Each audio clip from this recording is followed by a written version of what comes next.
Asalaamu calaykum waraxmatullaahi wabarakaatu kulanti wacan oo wanaagsan dhammaantiin meel kastoo aad joogtaan kusoo dhowaada mar kale iyo barbaarsama channel oo aanu had iyo jeer idinka soo baahinno barnaamijyada ku saabsan tarbiyadda iyo barbaarinta wanaagsan ee carruurta.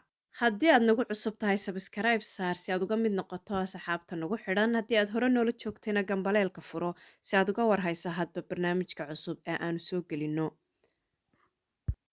Mowduuceennan iyo markan aynu soo qaadan doonaana waxa uu jawaab u noqonayaa qaar ka mid ah su'aalihii ay waalidiintuna soo weydiiyeen oo aanu had iyo jeer isku dayi doonno in aanu iyagoo faahfaahsan uga soo samayno mowduuc si ay wax uga faa'iidaysan karaan ama uga fahmi karaan. Su'aashaasi nala soo weydiiyey oo ahayd maxaa ku keeni kara carruurta qaar in uu iskuulku ku adkaado ama casharadu ay ku adkaadaan ayaan isku dayayaa markan halkan waxyaabaha ku keeni karaa in aynu ku soo qaadanno qaar ka mid ah carruurta ama dadka waaweynba ha ahaate ee marka dadku ay iskuulka dhiganayaan isku si wax uma fahmaan iyaga oo hal galaas isla fadhiya hal macallinna isku si ugu sharaxaya casharka ayaa haddana uu qof walba heerka garaadkiisa ama fahankiisu gaadhsiisan yahay uu wax u fahmaa. Haddii aynu ku horreyno dhinaca abuurta alle, qof walba waxa uu leeyahay fahankiisa iyo abuuristiisa u gaarka ah, taasi oo inoo caddaynayso in aynu in badan aragno dadka oo ku murmaya hadal uu hal qof meel ka yidhi iyagoo wada taagan, balse uu qof walba dhinac gooniya u qaatay. Taasina waxa ay ina tusaysaa in uu mid walba haysto fahankiisa iyo garaadkiisa goonnida ah.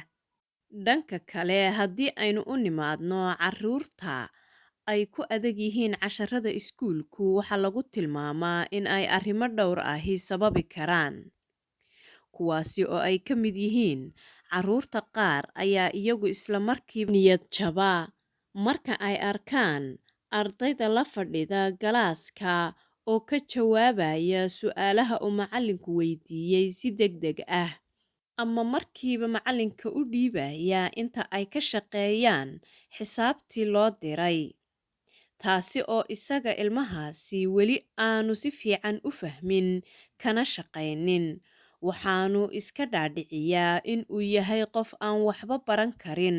Taasina waxa ay ku sababtaa in uu casharada dambe xataa ku adkaadaan oo uu u qaato in aanu isagu casharadan dhigan karin. Carruurta qaarna iyagu waa kuwo mukhajiliin ah, isla markaana aan hadal cadcadayn oo aan macallinka weydiin karin meelaha ku adag casharka ee aanay si fiican u fahmin. Taasina waxa ay keenaysaa in aanay casharkaasi iyaga oon si fiican u fahmin haddana kii berrito la dhigo ama maalinta ku xigta la dhigo. Taasina waxay sababaysaa in ay sidaasi casharadii ugu adkaadaan maadaamoonay bilowgii hore fahansanayn. Kuwo kale ayaa jira oo iyagu ka baqa ama cabsi ka hayso macallinka marka ay arkaan sida isaga oo carruur kala dilaya ama dagaalaya xataa haddii aanu iyaga waxba u geysanin. Sidaasina waxay keentaa in ay macallinka ka baqaan oo ay cabsi ku fadhiyaan galaaska, amaba haddii ay arday kale jiraan oo ay isdagaalsan yihiin ama ku ciyaaro oo dhiba. Taasina waxay keenaysaa maadaama ilmihii cabsi galaaska la dhex fadhiyo in uu dareenkiisu ku maqan yahay meel kale oo aanu casharkani macallinku dhigayaa uba dhaadhicin. Arrinta kale ee keenta carruurta in uu casharku ku adkaado ama casharadii iskuulku ku adkaadaan ayaa waxaa ka mid ah haddii uu ilmahaasi yahay mid qalqaale ah.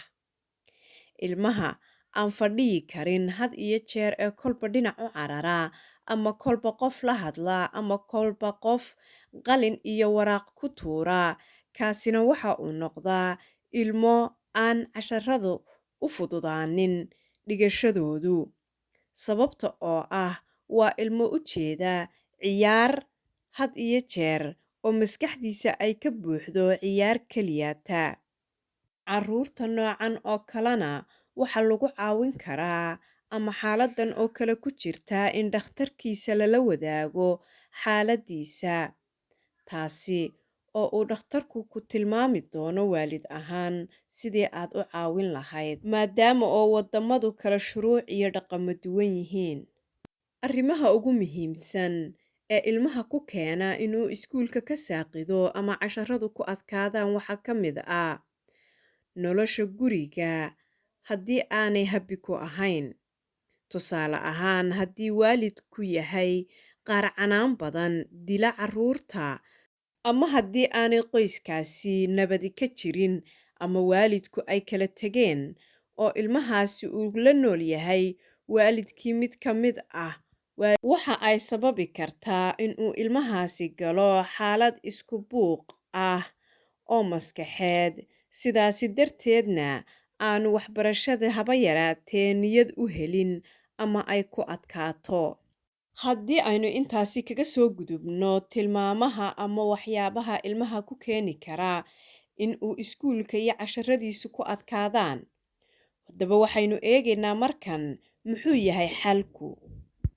Xalka oo kooban ayaa waxa uu noqonayaa in si weyn loogu fiirsado in ay xiisadaha qaar carruurta ku adag yihiin ama maadadaha qaar carruurta ku adag yihiin iyo in ay dhammaanba ku adag yihiin, iyada oo si wada jir ah ay isu kaashanayaan waalidka ilmaha iyo macallimiintiisa iskuulka. Intaa marka laga soo gudbo, waxaa lala kaashan karaa qolooyinka iskuulka u qaabilsan dhinaca psychology-ga, iyaga ayaa ka caawinaya sida ugu fudud ee ilmahaasi xaaladdiisa loola tacaali karo. Haddiise waalidku uu yahay waalid jooga ama carruur joogta waddankii, waa in waalidkaasi uu isagu ilmihiisa u fiirsado oo uu eego xaaladda ku keeni karta xaaladaha aynu soo sheegnay, isla markaana uu isku dayo inuu sida ugu habboon ilmihiisa uga caawin karo waxbarashada. Intaasi waxa aan ku soo gabagabeynayaa markan iyo mowduuceennii ahaa maxaa carruurta ku sababa in ay waxbarashadu ku adkaato.